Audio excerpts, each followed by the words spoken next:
আসসালামু আলাইকুম রহমতুল্লাহ। কারোর জন্য যদি কোনো জাদু, ব্ল্যাক ম্যাজিক এই ধরনের কোনো কিছু যদি করা হয় তাহলে আপনারা কি করবেন? বা কারো উপরে যদি জাদু বা ব্ল্যাক ম্যাজিকের কোনো প্রভাব থাকে, কোন আলামতগুলো দেখলে আপনারা বুঝবেন, আমি আপনাদেরকে আলামতগুলো জানিয়ে দিচ্ছি। এরপর আপনারা কি করবেন, কোন আমলগুলো বা কোন রোকাইয়া করবেন সেটি আমি আপনাদেরকে জানিয়ে দিচ্ছি। ভিডিওটি কন্টিনিউ করলে আপনি আলামতগুলো বুঝতে পারবেন কি কি, এবং চিকিৎসাটা কি সেটাও বুঝতে পারবেন। এটা সবার জন্য গুরুত্বপূর্ণ, কারণ এখানে যে আলামতগুলো দেওয়া আছে আমাদের অনেকের সাথে অনেক ক্ষেত্রে মিলে যায়। আমরা না বোঝার কারণে আমরা অনেক সময় দ্বিধাদ্বন্দ্ব পড়ে যাই, যার কারণে আমরা সঠিক সমস্যাটা নির্ণয় করতে পারি না। যখন কারোর জন্য জাদু বা ব্ল্যাক ম্যাজিক করা হবে, সেটার সর্বপ্রথম যে আলামত সেটা হলো যে হঠাৎ কারো প্রতি তীব্র ভালোবাসা তৈরি হবে, যার প্রতি আপনার ওইরকম কোনো মহব্বত বা টান ভালোবাসা ছিল না, তার প্রতি হঠাৎ করে তীব্র মহব্বত তৈরি হবে, অথবা তীব্র ঘৃণা তৈরি হবে। যেমন আপনার স্ত্রীর সাথে আপনার খুব ভালো একটা সম্পর্ক, স্বামীর সাথে ভালো একটা সম্পর্ক, অথবা পরিবারের সদস্যর সাথে ভালো সম্পর্ক, কিন্তু হঠাৎের মধ্যে আপনি আপনার স্ত্রীকে দুই চোখে দেখতে পারতেছেন না, অথবা আপনার স্ত্রী আপনাকে দুই চোখে সহ্য করতে পারতেছে না, সন্তান বাবাকে বা বাবা সন্তানকে কেউ কাউকে দেখতে পারতেছে না। এটা অস্বাভাবিক হয়ে গেলে কখনো কখনো বোঝা যায় শত্রুপক্ষ থেকে কোনো না কোনো ক্ষতি করা হয়েছে।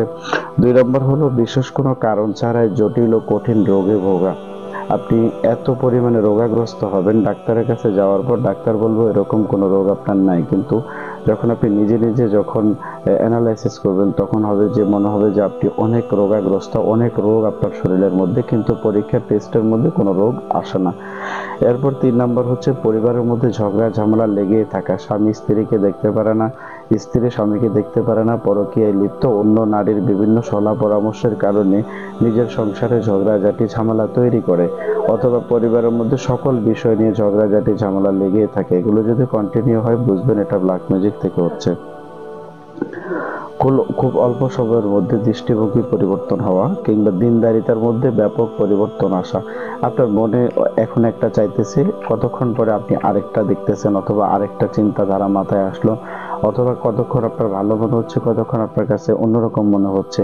আগে নামাজ পড়তেন, নামাজের প্রতি আপনার ভালো আন্তরিকতা ছিল, বা ইসলামের প্রতি বা দ্বীনি আমলের প্রতি, এখন আপনার নামাজ পড়তেই ভালো লাগে না। অনেকের নামাজ পড়তে গেলে অতিরিক্ত কান্না আসে, অনেকে নামাজ পড়তে গেলে ভুলে যায়, বিভিন্ন প্রকার চিন্তা টেনশন মাথার মধ্যে আসে, যার কারণে সে বুঝতে পারে না নামাজ কয় রাকাত পড়লো বা কিভাবে কি করলো।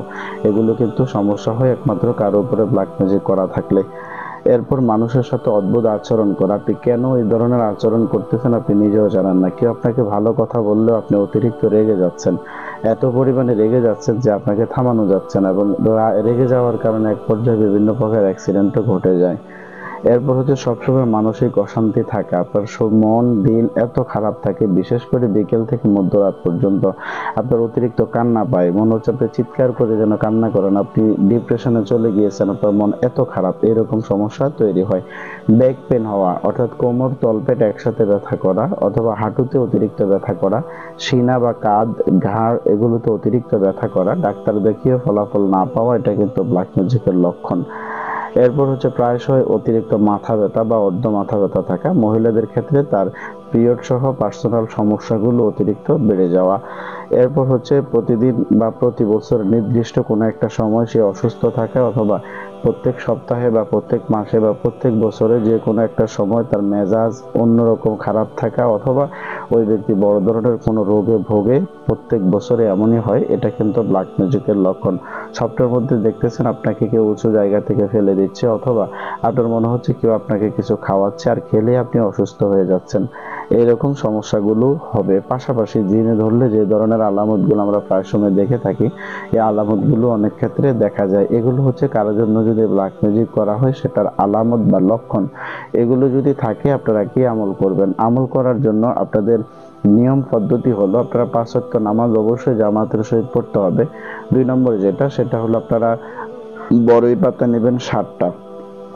60টা বড়ই পাতা নেওয়ার পর 60টা বড়ই পাতার উপরে আপনারা সূরা ফালাক, সূরা নাস, সূরা ইখলাস, সূরা কাফিরুন, আয়াতুল কুরসি এগুলোকে 7 বার পাঠ করে ওই বড়ি পাতার উপরে ফু দিয়ে ওটাকে পেস্ট করে অথবা ব্লেন্ডারের মধ্যে ব্লেন্ডার করে একবারে মিহি করে পেস্ট করে নেবেন। নেওয়ার পর ওটা 1 বালতি পানির মধ্যে আপনারা দিয়ে দিবেন। দিয়ে দেওয়ার পর ওখান থেকে কিছু পানি আপনারা খাবেন, অথবা 1 বোতল পানির মধ্যে কিছু বড়ি পাতার পেস্ট 1 বোতল পানির মধ্যে দিবেন। দিয়ে ওই পানিটা আপনি খাবেন, আর বাকিটা বালতির মধ্যে দিয়ে আপনি গোসল করে নেবেন। এটা হচ্ছে প্রথম কাজ। এভাবে আপনি প্রত্যেকদিন করবেন, প্রত্যেকদিন এভাবে গোসল করবেন আর খাওয়া চালিয়ে যাবেন।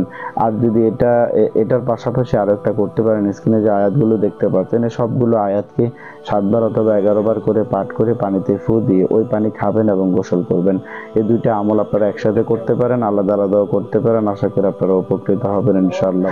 ভিডিওটি ভালো লাগলে অবশ্যই শেয়ার করে অন্যকে দেখার সুযোগ করে দিন। পেজে নতুন হলে পেজটিকে ফলো করুন। আসসালামু আলাইকুম ওয়া রাহমাতুল্লাহ।